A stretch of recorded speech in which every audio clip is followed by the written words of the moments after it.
YouTube is once again showing its incompetence. They have reacted to a serious issue dealing with somebody who is bigoted and homophobic and have dealt with it in a way that directly impacts a ton of other channels that have absolutely nothing to do with this story. Before I even get to it, I don't understand what is so hard about seeing the distinction between content that is hateful and content that is educational. Videos that I produce are often getting demonetized now. And I spend hours, sometimes days, researching, planning, producing a video, only for it to go out in the world and get demonetized. And I'm going to have some examples later on that I will I will dare you to explain to me why they were demonetized, even after a manual review. So it's not even just about the algorithms. We all know the algorithm has serious issues, but even after manual review, the videos that stay demonetized, look, I think will blow your mind when you see the stuff that gets demonetized on my channel. Before I get there, let me break down this Crowder piece. So as I was saying, what I produce, I think, is educational content. I actually do research. I don't put, bigotry out there. What Steven Crowder produces is horseshit.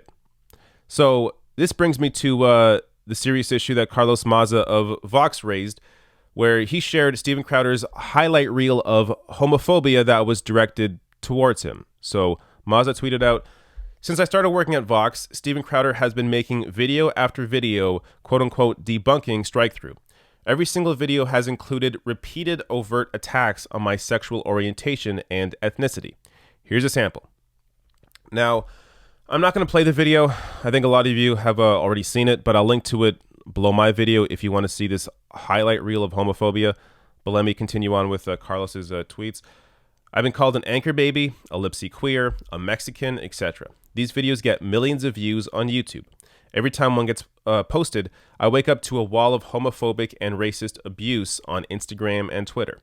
That being said, I'm not mad at Crowder. There will always be monsters in the world. I'm fucking pissed at YouTube, which claims to support its LGBT creators and has explicit policies against harassment and bullying."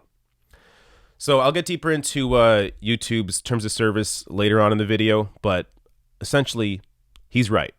And on top of that, Carlos has also been doxxed by Crowder's audience. So he posted a screenshot of tons of text messages from Crowder, apparently Crowder supporters referencing Steven Crowder in the text messages. So he was doxxed by the audience as well. Now, it's harder to put that on Steven Crowder, but understand that's what happens when you allow this sort of personal attacks and bigotry to take place on YouTube. Now, if you're Carlos Maza here, what are you supposed to do?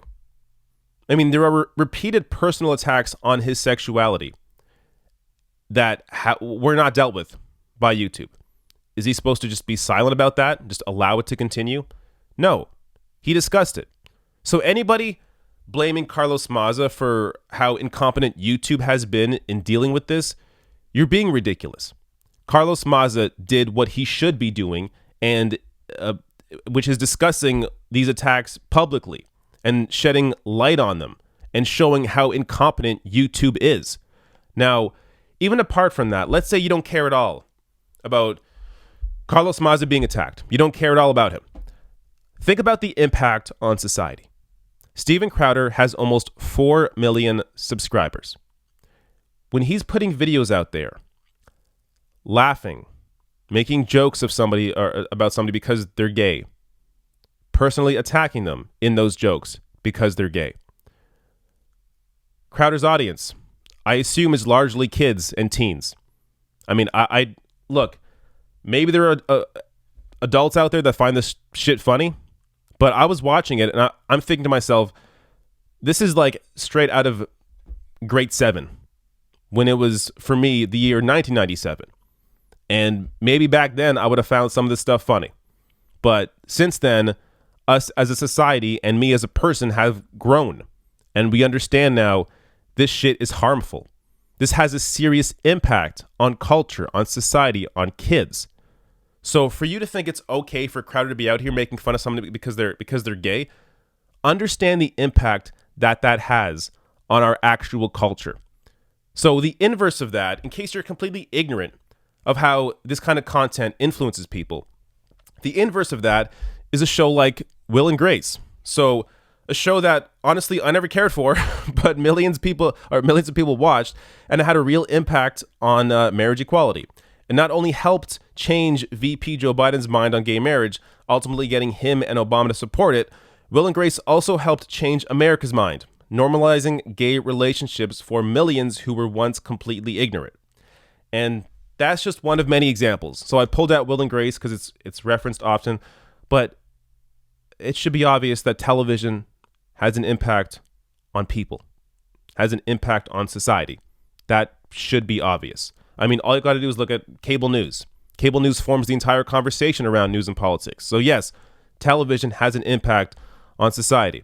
But what's happening now is that because it's no longer the early 2000s, YouTube and the internet as a whole has more and more of an impact on society. So the impact that television has is becoming less and less and less, and the impact that the internet and places like YouTube or Facebook have is having more and more and more of an impact, which is why it matters when Steven Crowder's out there pushing homophobia as being funny. Now, people will often say, because I hear this quite a bit, you just got to fight the bad ideas with good ideas. We're all on equal playing field here. If you just fight the bad ideas with the good ideas will win. Now, look, there is some truth in that. That's why I cover people like Steven Crowder or Ben Shapiro or Dave Rubin and debunk them, because it's important to debunk their propaganda. But it's also important to point out that we are not on a level playing field here. So Steven Crowder and other right-wingers like him are funded by billionaires. All you got to do is look at how much money they spend on Facebook ads. So when you look this up, Steven Crowder in just a year on his own personal Facebook page spent $24,000 on Facebook ads alone. So look, we don't have the data on YouTube ads or any other kinds of ads. I don't know how much they spend there. So just looking at Facebook alone, Crowder spent $24,000. His show, Louder with Crowder, spent even more, $91,000 on Facebook ads in a year. And ask yourself, how many ads have you seen on YouTube about left-wing channels? Have you seen any? Because I've never seen one. Yet there are endless videos about Crowder and his buddies in Facebook ads. I bet you on this video, if this video won't have ads, it'll be demonetized probably immediately. But look at my other videos. Watch any of my other videos. You will likely see an ad before the video that is advertising Steven Crowder. These people have money because they are backed by billionaires. They can afford to spend this kind of money on ads. And again, it's not just Crowder. Ben Shapiro spent $382,000 on his personal official Facebook page. Over $300,000, almost $400,000 on Facebook ads alone. Or look at PragerU, $3 million. PragerU spent over $3 million in a year on Facebook ads alone. Now look, there's nothing wrong with spending money for advertising, obviously. But the point here is that they have this money. So when we are demonetized, when the left is demonetized, it actually impacts us. When they're demonetized, it doesn't matter. They have money anyways. I mean, I'll prove it to you. Look at my channel. I spent nothing on Facebook ads. No money at all, because obviously I can't. The Humanist Report, no money on Facebook ads. Secular Talk, no money on Facebook ads. The Majority Report, no money on Facebook ads. I mean, I can go on and on and on. The only left-wing channel that I was able to find that spent anything on Facebook ads was the Young Turks. But that money was almost all from crowdfunding for an anti-Ted Cruz ad that they publicly raised money for with that intention. You can see how they targeted the ad to Texas here. So this is a completely different situation. So even the Young Turks, the biggest left-wing channel on the internet, the only money they spent on Facebook ads was to push an anti-Ted Cruz video in his race against Beto O'Rourke that they publicly crowdfunded for and discussed that they would do. So this is, understand here, we don't have money on the left. And that's fine, because we're actually fighting for real shit. We're actually fighting for real people. Whereas the right is protecting the billionaire class. That's their whole objective. That's why they spend so much time on cultural issues and don't talk about how, yeah, lowering taxes on the richest people is fantastic, because they know that is a hard sell. But it's an easier sell to make fun of somebody because they're gay and appeal to stupid ass kids with that kind of shit.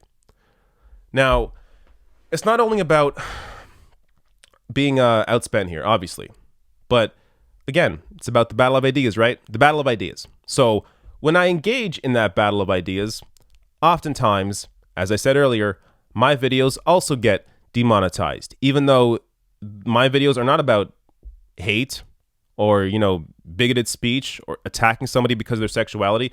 My videos actually go after their ideas and how dumb that person is. So as an example, I had a recent video called Ben Shapiro Runs from BBC Interview After Being Embarrassed by a Conservative. That netted 360,000 views and was demonetized by, confirmed by a manual review. Go watch that video. Please try and tell me what about that video deserved to be demonetized. This was a breakdown of Shapiro's awful appearance on BBC. Demonetized. I have no idea why. Again, YouTube doesn't tell us. They're just like, oh, look at the terms of service. That'll explain it. No, doesn't explain it. Watch the video. I mean, unless bigoted dipshits like Ben Shapiro is a protected class, then there is no reason to demonetize this video. So again, there has to be a clear distinction made on YouTube's part between what is hateful content and what is actual educational content, or what counts as the battle of ideas. So look, if Ben Shapiro or Crowder post a video trying to debunk the ideas of me or Carlos Maza or whoever, that's fine. I don't care. Monetize that.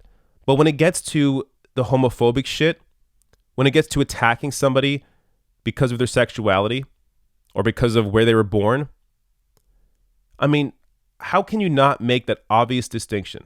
How is YouTube this fucking incompetent? Here's another example.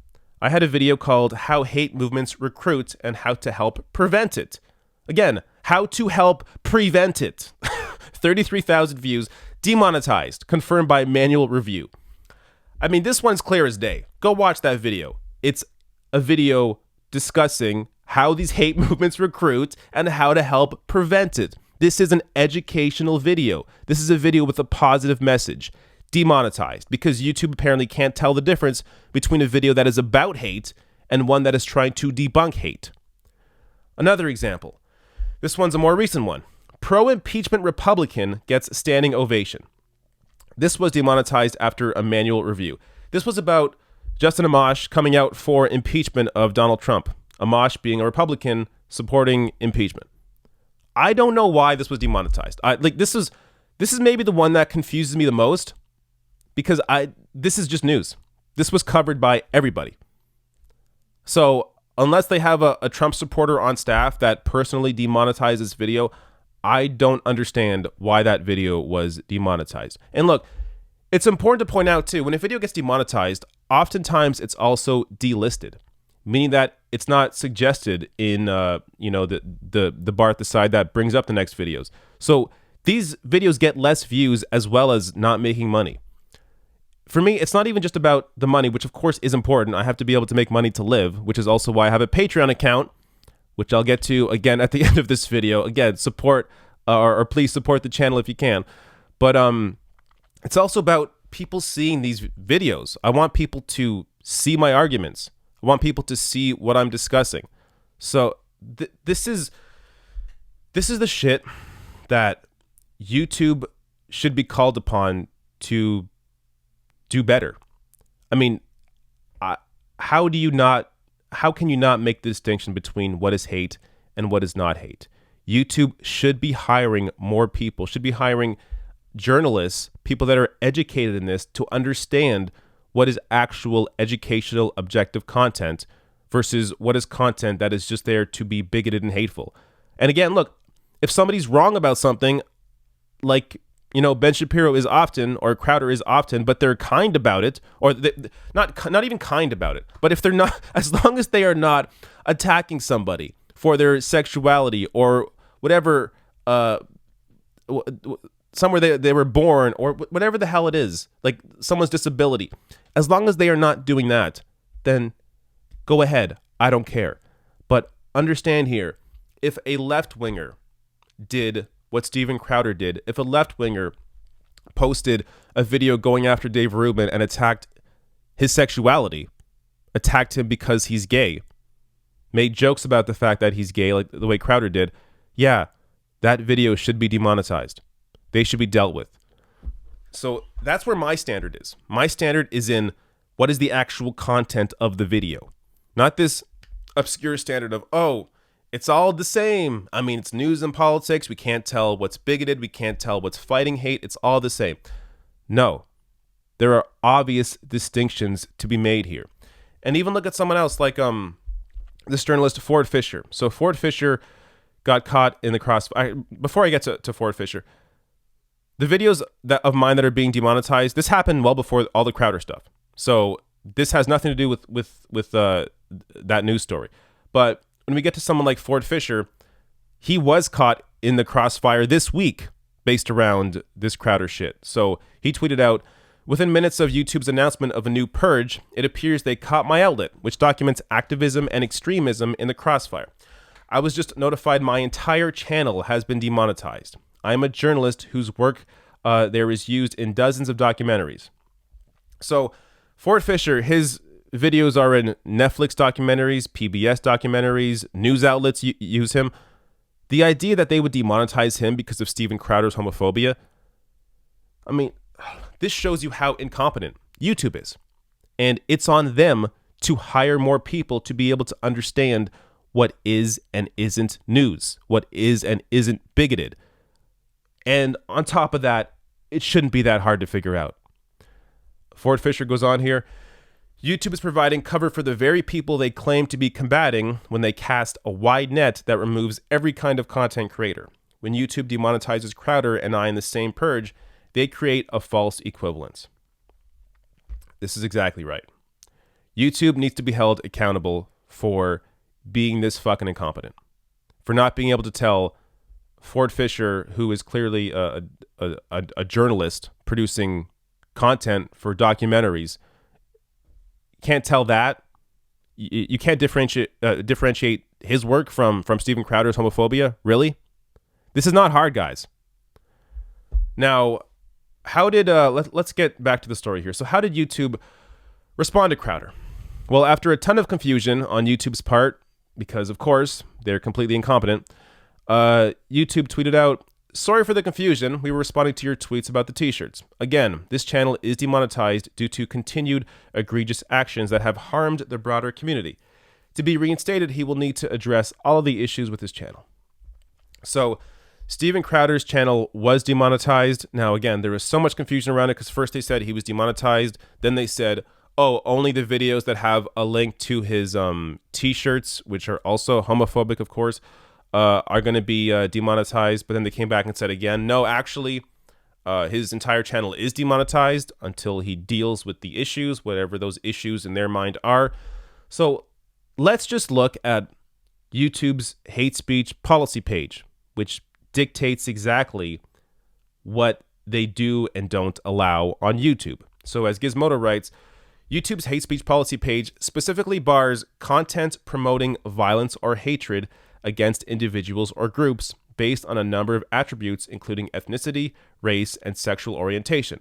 In a subsection, YouTube specifically writes creators cannot use racial, ethnic, religious, or other slurs where the primary purpose is to promote hatred. Use stereotypes that incite or promote hatred based on any of the attributes noted above. This can take the form of speech, text, or imagery promoting these stereotypes or treating them as factual.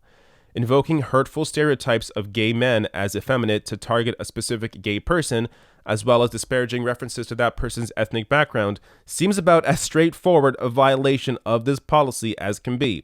YouTube writes on that page that content in violation of these rules will be removed and can result in a creator having strikes applied to their account.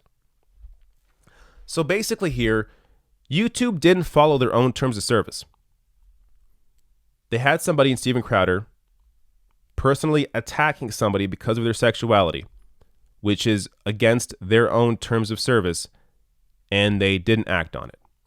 Now you can say, well, they demonetized the channel, and they did, and I think that's an important step. But why can't you remove the videos that are the homophobic ones? I mean, that would be the way to deal with this. That would be the way to neatly deal with this story. If YouTube took down the videos that were full of homophobic slurs. Again, this shouldn't be hard. I mean, it's incredible how much YouTube screws up. So instead of doing that, what they decided to do, as I showed you with Fisher, is demonetize a ton of channels that have absolutely nothing to do with Steven Crowder or the bigoted content that he put out. Like this, I don't understand how a company is so incompetent. I really don't. It is not hard to figure out what is hate and what is not. Now, again, this is the principle that should be applied. So if you have somebody on the left producing bigoted content, going after someone because they're gay, yeah, pull those videos down. But you know what? The left doesn't do that because we actually deal in the issues. We actually discuss the policies. There is a massive difference here, yet we're all supposed to pretend that it's all the same. Now, one more thing. You know what? I was going to show Steven Crowder's t-shirt. Go look it up. You know exactly what it is. Socialism is for gay slur. So that's what Steven Crowder does. He's a funny guy. Funny guy, Steven Crowder. Now, basically here, you need to support independent media if you can afford it. If you have the means, if you have the money, you need to support independent channels. Not even just mine. Obviously, I'm going to, advertise my channel here, but if you can afford more, support others as well, because we actually need the support. We get demonetized for addressing hate, which, again, I don't want to go over the same shit over and over again. You know the problem. We get demonetized for addressing hate, even though we are addressing hate and trying to prevent hate. YouTube can't tell the difference between what's hate and what's not. So support the channel. TheRationalNational.com/join gets you to the Patreon page. You can also now join on YouTube, so hit the join button below this video. That's another way to support the channel. Or you can send a one-time donation to paypal.me/David Dole, and that's how you can help me. We need help. We need this financial support because we don't have these billionaire backers the way that the right wing does.